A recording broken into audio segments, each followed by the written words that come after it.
안녕하십니까. 대단한 부동산 꼰대 김학주입니다. 자, 이번 주 부동산 시장의 화두는 아무래도 부동산 관계 기관 장들의 대국민 담화 내용에 있습니다. 그래서 국민 내용을 보게 되면은 공급은 충분하다. 그러니까 제발 집 사지 말라라고 하는 그런 내용입니다. 그러니까 이제 이 공급에 관한 부분이 이번 주에 가장 큰 화제고, 관계 장들의 공급이 충분하다는 말이 지금 시장에서 많은 전문가하고 많은 매체들에 의해서 뭐라고 자꾸 해석을 하면서 이게 많다 적다라는 얘기를 굉장히 많이 지금 하고 있습니다. 좀 말이 안 된다는 내용이 좀 추세로 대세로 가고 있어요. 우리가 아파트를 공급한다고 하면 두 가지로 공급을 해요. 이제 신축 아파트를 통해서 아파트를 공급하는 것과 기존의 아파트를 갖고 있는 사람들이 시장에 물건을 내놔서 그 기존 아파트가 거래되는 방법으로 물건을 공급할 수가 있어요. 이게 이제 신축 아파트가 한 30% 정도 차지하고 기존 아파트 공급되는 게 한 70% 정도 차지하는데, 지금 정부에서는 이 신축 아파트에 대한 입주 물량이 지금 충분하다고 하는 거예요. 그러니까 정부가 지금 정책은 물량이 부족하다는 생각으로 이 공급을 서둘러서 하고 있어요. 그런데 신도시를 통해서 하든 재개발을 통해서 하든 실제 이 물량이 실제 시장에 풀리기까지는 지금부터 굉장히 긴 시간이 걸려요. 최소 5년 이상의 시간이 걸려야지 입주 물량이 나오고, 지금부터 5년 동안의 물량이 아예 없다라고 시장에서는 판단하고 있어요. 그러니까 이 물량을 기존 아파트 물량으로 풀어서 최소 70% 되는 기존 아파트가 거래가 될 수 있게끔 양도세를 완화해라 라고 하는 게 전문가들의 의견인 거고, 정부에서는 무슨 소리냐, 물량 충분하다, 그렇기 때문에 이 양도세 완화를 통해서 기존 아파트 물량을 풀 필요가 없다라고 하는 거죠. 그러니까 전문가들은 죽겠다, 물량이 없어서 전세가도 폭등하고 매매가도 폭등한다, 물량이 없어서. 정부는 충분하다. 이게 굉장히 중요한 게, 자, 정부와 민간의 입주 물량 전망, 이 5년 동안 있죠. 지금부터 5년 동안의 입주 물량 통계가 완전히 달라요. 그러니까 지금 연한 파란색이 정부의 통계인 거고, 진한 파란색이 민간의 통계치인데, 민간은 2020년부터 2022년까지 물량 계속 준다라고 하는 내용이에요. 조사 내용. 그리고 2023년에는 물량이 더 줄어듭니다.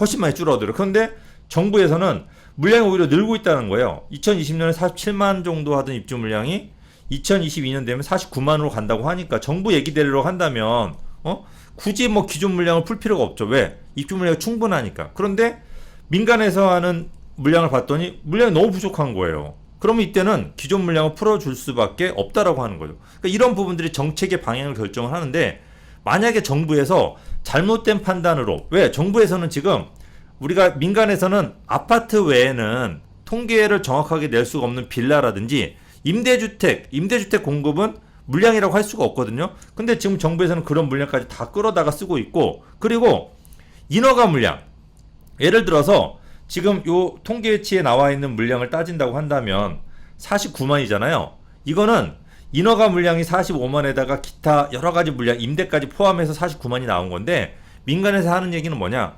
인허가를 45만 냈지만은 실제로는 개인적인 사정으로 다 짓지 못한다. 그러니까 40만 이하로 공급이 될 거다. 실제로 인허가 물량에서도 10% 이상은 실제 인허가를 내더라도 공급이 안 된다고 하는 건데, 정부는 무조건 된다라고 무조건 희망사항을 갖다가 다 입주 물량으로 잡아버리는 거죠. 그러니까 정부에서 계산한다면 물량이 충분한 거지만, 지금까지 역사적인 예로는 민간의 예가 거의 다 맞았다는 거죠. 민간에서도 아파트를 갖다가 대단지 아파트만 포함한 게 아니에요.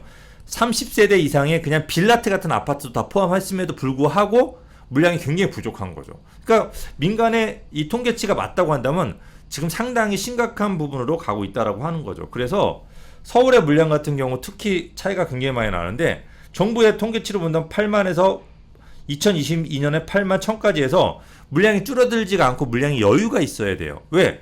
수요는 7만이거든요. 근데 물량이 8만이라고 하는 거는 지금 서울의 집은 남아 돌아야 된다는 거죠. 근데 민간의 통계치로는 4만 9천에서 지금 2만으로 물량이 굉장히 많이 줄었어요. 이것도 2023년에는 물량이 더 줄어든다는 거죠. 그러면 자, 지금 아까도 말씀드렸지만 앞으로 5년 동안의 입주 물량이 부족한 요거를 채울 방법은 없다는 얘기예요. 정부의 정책이 바뀌지 않는다면, 이런 통계치를 믿고 한다면 이게 굉장히 심각한 거라는 거죠. 그래서 이거를 갖다가 전문가들이 지속적으로 얘기를 하고 있기 때문에 기존 물량이 나올 수 있게끔 물량이 부족하다, 확실히 이거를 받아들이라는 거죠.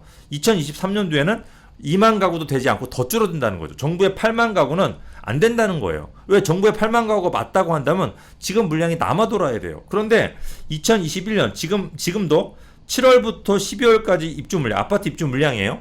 보면은 정부의 통계가 완전 틀렸죠. 왜? 정부의 통계로는 8만 3천이기 때문에 지금 못해도 5만에서 6만 정도 입주 물량이 나와야 되는데 아파트가 지금 7월 달에 3천, 8월 달에 3천, 9월 달에 1,400, 10월 이때는 이사철이에요. 3천, 2천 해가지고 12월까지 실제로 17,000가구 정도밖에 입주 물량이 안 나와요. 그러면 도대체 정부에서 얘기하는 4만 가구 정도의 물량은 지금 도대체 어디 갔냐 이거예요. 그러니까 이런 부분들이 민간의 통계를 빨리 받아들여 가지고 이 부족한 시기에, 입주 물량이 부족한 시기에 정책 방향을 빨리 바꿔줘야 되는데 이게 지금 내년 3월 이후에나 정책이 바뀌지 3월 이전까지는 이런 자꾸 잘못된 통계를 갖다 자꾸 예를 들면서 집 무조건 제발 사지 마세요라는 얘기로만 이거를 막으려고 하고 있어요. 그 내년 3월 이후에나 풀어줄 것 같은 이런 분위기로 가고 있다 보니까 내년 3월까지 도대체 서울의 부동산 가격은 어떻게 갈지 정말로 앞이 캄캄한 이런 상황으로 가고 있다라고 하는 사실입니다. 이게 지금 이번 주에 가장 큰 화두고 가장 큰 걱정이기 때문에 여러분들이 이거에 맞춰서 재테크 전략을 여러분들이 스스로가 잡을 수밖에 없는 상황으로 가고 있다고 생각하시면 될 것 같아요. 자, 이제 두 번째 내용은 하반기 대출 규제를 한다. 내 집 마련 더 급해지는 2030이다 하는 내용입니다. 이게 어떤 내용이냐면 5억, 6억 이상의 아파트들은 대출이 잘 안 나왔어요. 대출 규모도 되게 작았고 근데 정부에서 이번에 무주택자들 대상으로 대출 규제를 풀어줬어요. 8억에서 9억까지는 대출을 많이 받을 수 있게끔 좀 풀어주다 보니까 8억, 9억 이하의 아파트들의 수요가 몰리면서 집값이 폭등을 한 거죠. 대출 규모도 엄청 많이 늘어나고 그러니까 대출이 너무 규모가 많이 늘어나다 보니까 정부에서 이제 가계대출이 문제가 될 수 있다. 그래서 가계대출 규모를 하반기에 줄이겠다고 요번 주 대국민 담화에 발표를 했습니다. 그러다 보니까 이제 대출을 못 받는 거 아니냐. 요번 빨리 사지 않으면. 그러다 보니까 이 수요가 갑자기 몰리면서 8억 9억 이 아파트 가격이 다시 또 폭등할 수 있다라고 하는 내용입니다. 이게 왜 문제가 되냐. 이게 집값이 폭등하고 대출이 많아지면 문제가 되니까 대출을 규제하는 게 맞지 않냐라고 할 수 있는데 조금은 어느 정도는 시장에 좀 맡겨 놓을 때까지 조금 기다리는 것도 필요하다는 거죠. 왜냐면 대출 규제를 풀어준 게 7월 달에 풀어줘도 얼마 안 됐단 말이에요. 그런데 또 이게 바로 또 맞겠다고 하면은 사람들 마음이 급해져요. 우리가 시장의 부동산 가격이라고 하는 게 무조건적으로 이렇게 폭등하지 않아요. 어느 정도 뛰다가 보면은 가격이 많이 뛰었다는 생각이 들면 이렇게 안정으로 이렇게 들어간다는 거죠. 보합세로 갈 시기가 있다라고 하는 거죠. 그러니까 이런 식으로 뛰게 되는 거지. 요 상승기만 잠깐 지나면은. 그런데 정부에서 마음을 또 급하게 만든 거예요. 이렇게 보합기로 갈 시기에 하반기에 대출 안 해주겠다고 하니까 살까 말까 망설이는 눈치를 보던 사람들이 갑자기 몰리면서 가격이 다시 이렇게 오히려 원래 예상했던 것보다 더 많이 뛰는 분위기로 갈 수 있다라고 하는 거죠. 더군다나 더 큰 문제는 우리가 부동산이라고 하는 게 좋은 집은 좀 많이 뛰고 안 좋은 집은 좀 덜 뛰어야 되잖아요. 근데 이렇게 마음이 급해지면은 좋은 집만 높은 금액에 거래가 되는 게 아니고 안 좋은 집까지 다 높은 금액에 거래가 되는 거예요. 그러니까 무조건 뛰어버리는 거죠. 이게 나중에 문제가 되는 게 집이 공급이 많아졌을 때는 좋은 집을 산 사람들은 그나마 가격이 유지가 되겠지만 이 안 좋은 집을 비싸게 산 사람은 가격이 하락하면서 양극화, 큰 낭패를 볼 수가 있어요. 그러니까 이게 마음을 급하게 만드는 건 절대 하면 안 되거든요. 근데 이런 문제가 생기면서 많은 분들이 잘못된 투자를 할 수도 있다 보니까 이런 부분들에 있어서 많은 분들이 조금 자제를 하시면서 좋은 집을 좀 골라서 전문가하고 상의하신다든지 좋은 집을 골라서 사는 방향으로 좀 투자 방향을 잡으셔야 될 것 같고 이제 또 하나 필요하신 게 물어보시는 게 이제 지금 집을 사야 됩니까? 라고 지금 서울에 또는 수도권에 집을 사야 됩니까? 라고 물어보시는 분들이 많이 계세요. 그럼 이런 분들한테 제가 대답해 드릴 수 있는 말씀은 지금 집이 떨어질 만한 하방 요인이 별로 보이지가 않는다는 거예요. 정책적인 방향도 그렇고 입주 물량도 그렇고 그래서 지금 집이 좀 뛰지 않을까라고 하는 부분들이 보이다 보니까 집을 조금 만약에 청약을 통해서 집을 구입할 수 없는 분들이라고 한다면 지금이라도 집을 사야 되는 게 맞지 않냐라고 좀 보여지고 특히 집을 보유하고 계신 분들은 팔지 말지 망설이시는 분들은 조금 매도 시기를 좀 늦춰야 되지 않을까 생각을 해요. 그러면 이제 집을 사려고 하시는 분들은 무슨 소리냐 빨리 집을 내놔야지 집이 좀 안정화되지 않겠냐고 할 수 있는데 그거는 본인들 입장인 거고 집을 보유하시는 분들은 그래서 조금이라도 조금 더 좋은 금액에 팔기를 원하세요. 이제 그런 분들 입장에서 본다라고 한다면 좀 늦추는 게 좀 맞습니다. 그리고 이제 두 번째로 그럼 아파트를 사야 됩니까 아니면 빌라라도 사야 됩니까 라고 물어보신다고 한다면 지금 빌라 같은 경우도 상승 요인이 되게 많이 보여요. 더군다나 빌라 값은 올 상반기부터 뛰기 시작했기 때문에 앞으로 한 2년 정도는 더 뛸 가능성이 높아요. 그러니까 저는 중심지라고 한다면 또는 개발 가능성이 높은 지역이라는 빌라를 사시는 게 맞고 그렇지 않은 외곽 쪽 같은 경우는 저는 아파트 특히 이제 도심 접근성이 좋은 무조건 외곽 쪽의 아파트는 교통을 보세요. 그래서 교통이 좋은 지역의 아파트라고 한다면 저는 매수하셔도 좋다라고 생각을 합니다. 그래서 이런 빌라를 매수하시는 거는 무조건 외곽 쪽, 경기도 쪽의 빌라는 여러분들이 뛰지 않은 쪽은 괜찮지만 한 번이나 두 번 이상 뛴 빌라들은 매수하시는 걸 조금 자제하시고 좀 서울이나 중심 쪽 위주로 빌라를 매수하시는 전략을 펼치면 좀 좋을 것 같습니다. 자, 다음 보도록 하겠습니다. 자, 이제 두 번째 기사는 세 가구 중 한 가구 나 혼자 산다라는 내용입니다. 1인 가구 수가 굉장히 많이 늘어난다는 거예요. 그래서 31.7% 지금 1년 전보다 1.5%가 올라갔답니다. 그러니까 이 증가 속도가 굉장히 높기 때문에 1인 가구를 위한 여러 가지 정책을 만들어야 되지 않을까. 물론 지금도 하고 있어요.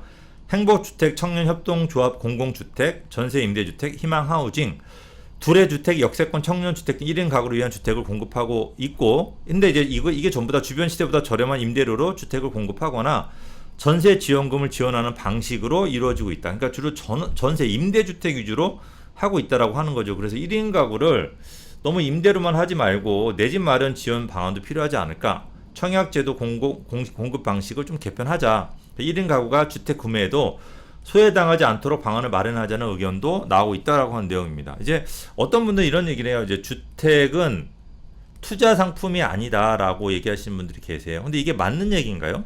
이러면 망할 수도 있어요. 왜냐면 이렇게 생각하시면 돼요. 지금 3년 전에 5천만 원짜리가 지금은 1억이 된 거예요. 그죠? 3년 동안에. 이게 굉장히 심각한 거죠. 근데 이게 만약에 지금 그럼 주택을 구입하지 않아도 되냐라고 물어본다면 10년 후에 이 1억이 얼마가 돼 있을까라는 내용을 생각해 보시면 돼요. 자, 10년 후에도 지금의 1억짜리가 똑같이 1억일까?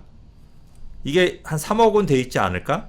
이게 1억에서 2억이 돼 있을까? 3억이 됐을까? 요게 이제 그러니까 1억이 10년 후에도 1억이라고 생각하시는 분 거의 안 계시겠죠. 근데 어떤 분들은 1억 뭔 소리냐? 인구수가 줄기 때문에 1억의 집이 나중에 3년 후에는 5천만 원이 돼 있을 거라고 생각하시는 분들은 그냥 제 방송을 보지 않으시면 돼요. 그리고 본인이 듣고 싶은 얘기를 하는 다른 유튜버를 찾아가시면 3년 전부터 5천만 원짜리 주택이 나중에 뭐 3천만 원 된다고 하시는 분들이 많이 계세요. 그분 방송을 보시면 마음이 편해지실 거예요. 제 방송 보시면 안 되고 제 방송을 보시는 분들은 1억짜리가 3억이 될 수도 있다고 생각하시는 분들만 보시면 돼요. 그러면 내가 아무리 열심히 일을 해도 10년 동안에 2억이라는 돈을 모아야 되잖아요. 그런데 1억짜리 주택을 하나 살면은 자연스럽게 내가 모은 1억이라는 돈이 3억으로 바뀌어 있으니까 이게 바로 뭐라고 그럴까요? 이건 투기가 아닌 거죠.